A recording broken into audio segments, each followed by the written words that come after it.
Halo semuanya, saya Restu, as Lead Product of Officeless, dan saya akan menemani Anda sepanjang sesi ini.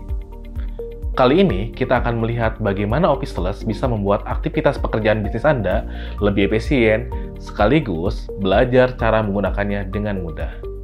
Pada video kali ini, kita akan membahas apa itu Officeless, apa itu no-code low-code, arsitektur Officeless, dan demonstrasi penggunaannya, serta mengaplikasikan RBEC di Officeless.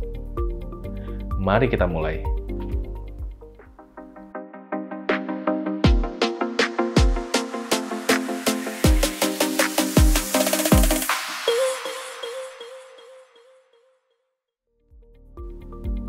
Jadi, apa sih sebenarnya Officeless itu? Makari Officeless adalah sebuah platform no-code low-code yang sangat mudah digunakan, serta dapat digunakan untuk proses integrasi dengan aplikasi pihak ketiga. Ini dapat mendorong produktivitas dan efisiensi. Lalu, fitur apa saja sih yang disediakan oleh Officeless? Meliputi Application Builder, Workflow Builder, dan Report Builder. Dengan fitur-fitur yang ada di Officeless, kita bisa membuat otomasi sistem, tracking sistem, campaign sistem, mengelola lifecycle, dan masih banyak lagi. Semua pekerjaan yang awalnya manual sekarang dapat tergantikan dengan adanya integrasi dan otomasi bersama Officeless. Dan yang paling penting, no programming skill needed. Semuanya bisa dibuat hanya dengan no-code dan low-code. Nah, ngomong-ngomong, apa sih maksudnya no-code dan low-code? Yuk kita bahas. No-code dan low-code adalah cara baru dalam membuat sebuah aplikasi, di mana sudah disiapkan komponen-komponen yang siap pakai. Jadi kita nggak perlu lagi mikirin gimana ngoding bikin komponen tersebut.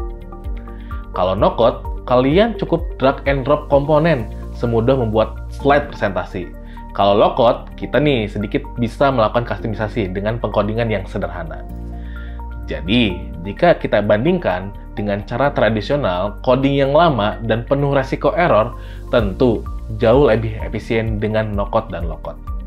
Dengan teknologi no-code dan low-code, semua orang bisa bikin aplikasi tanpa harus kita jadi programmer atau developer dulu. Dari sisi waktu, no-code bisa lebih cepat, sementara tradisional bisa makan waktu berminggu-minggu, bahkan bertahun-tahun. Soal biaya juga sangat berbeda. No-code biasanya lebih hemat, tradisional cenderung lebih mahal. Dari segi maintenance dan deployment, no-code relatif lebih mudah, sementara tradisional lebih kompleks. Kedua pendekatan sama-sama bisa aman, tapi no-code biasanya lebih gesit untuk beradaptasi dan bereksperimen. Kalau integrasi besar-besaran, tradisional kadang terasa lebih rumit. Begitu pula dari segi maintenance dan development, no-code programming lebih mudah dan cepat untuk dilakukan. Sehingga orang yang diperlukan untuk membuat aplikasi di no-code programming pun akan jauh lebih sedikit dibandingkan traditional programming. Jadi, Officeless bisa menjadi solusi untuk proses integrasi dan otomasi dengan cara yang lebih efisien. Sebelum teman-teman mencoba membuat aplikasi menggunakan Officeless, agar lebih terbayang, teman-teman perlu memahami konsep dasar atau arsitektur di dalam Officeless.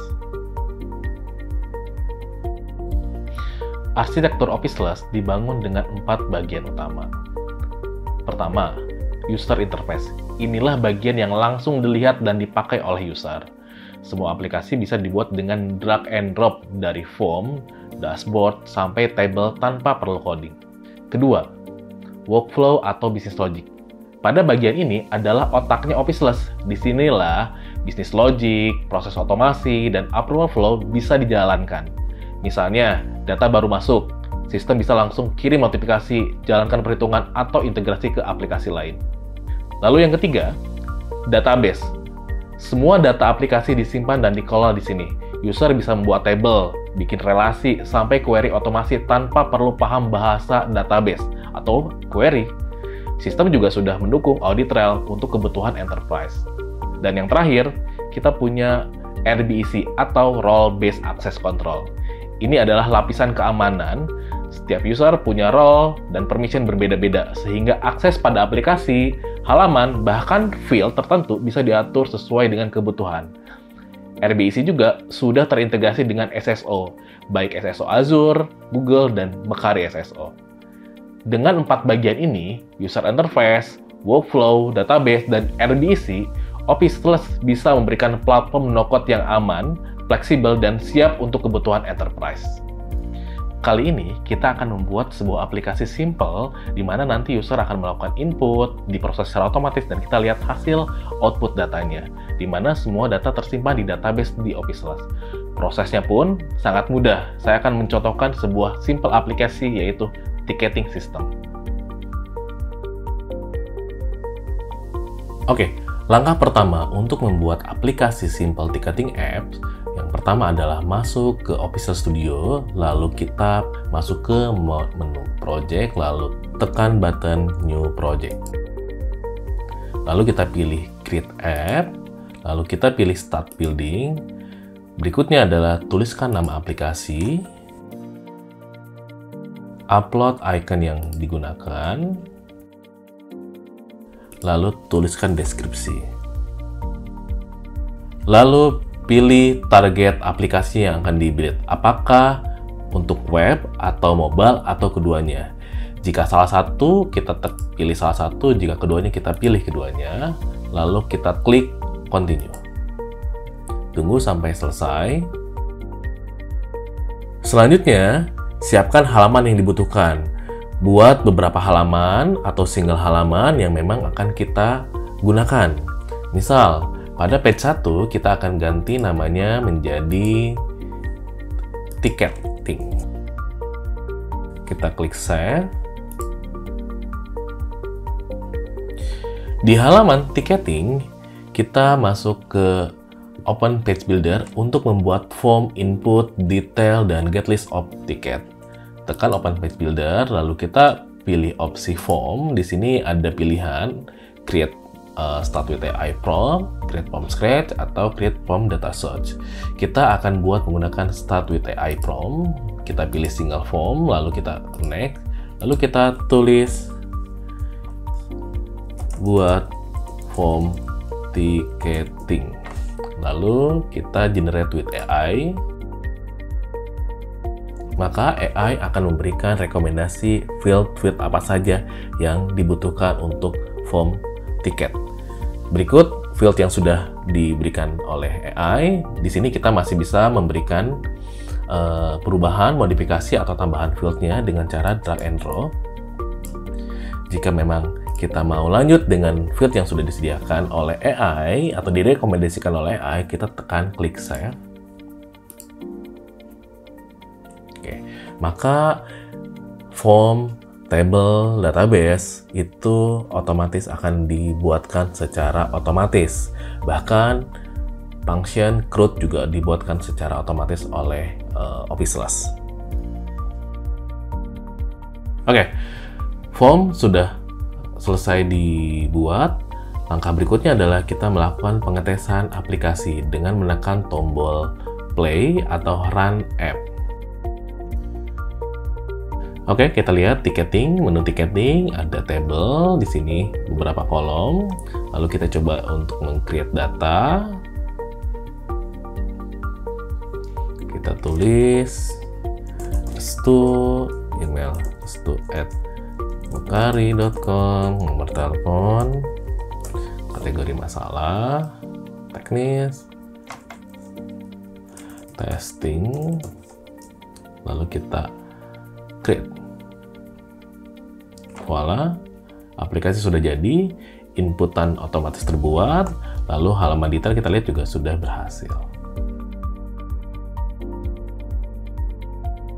Di Office Studio, kita juga dapat menerapkan RBAC atau Role Based Access Control, di mana kita dapat memberikan hak akses kepada orang-orang tertentu terhadap project-project yang di-assign. Dengan RBAC, setiap orang punya hak akses sesuai perannya. Hasilnya, data lebih aman, resiko salah edit berkurang, batas kolaborasi jelas, dan kerja tim jadi lebih teratur. RBAC bisa kita atur di level studio dan juga aplikasinya. Mari kita mulai dari RBAC di level studio. RBAC di studio, role-nya sendiri ada beberapa. Yang pertama, owner dengan akses penuh. Yang kedua, admin yang kelola project dan user. Yang ketiga, developer yang membangun project tersebut. Keempat, insight creator untuk bikin laporan dan report. Dan yang terakhir adalah Insight Viewer, akses hanya untuk melihat sebuah report atau laporan. Nah, gimana cara memberikan aksesnya? Dan cara mengaturnya cukup sederhana.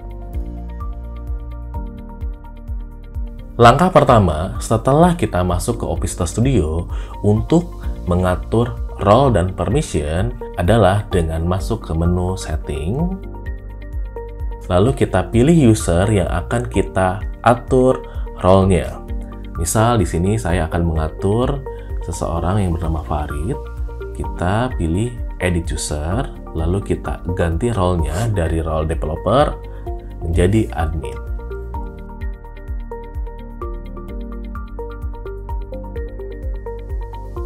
Berikutnya, setelah kita atur role-nya, kita akan mengatur permission.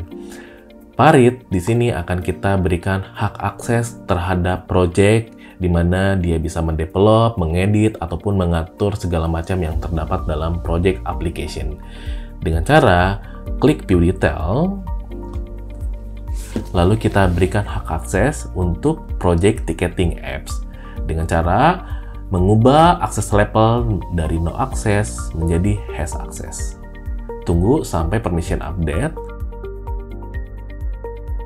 Oke, setelah selesai, itulah cara kita mengatur RBAC di Studio Office Gen 2. Mudah kan? Tadi kan kita udah sempat nih membuat aplikasi. Sekarang kita juga akan bisa mengatur RBAC atau Role Based Access Control di dalam aplikasi tersebut. Ini untuk memastikan siapa saja sih yang bisa mengakses aplikasi atau menu di dalam aplikasi yang sudah dibuat. Konsep yang Office gunakan adalah group access.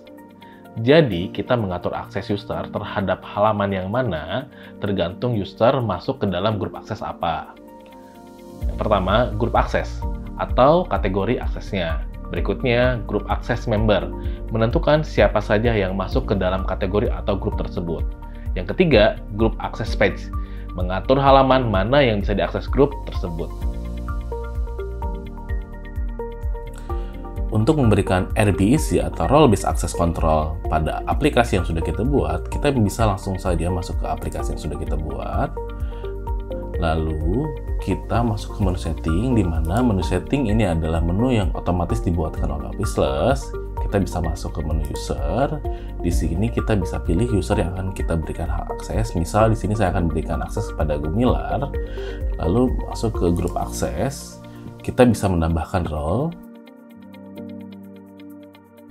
2 misal, lalu berikutnya masuk ke menu group access page untuk memberikan assignee role terhadap page.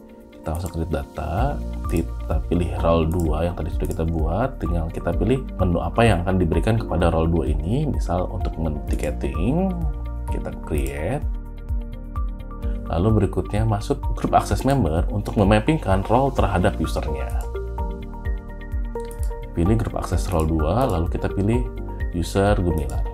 Kita create. Ya, di sini Gumilar Sri Saputra sudah di mapping ke menu role 2, di mana role 2 ini memiliki menu ticketing. Selesai.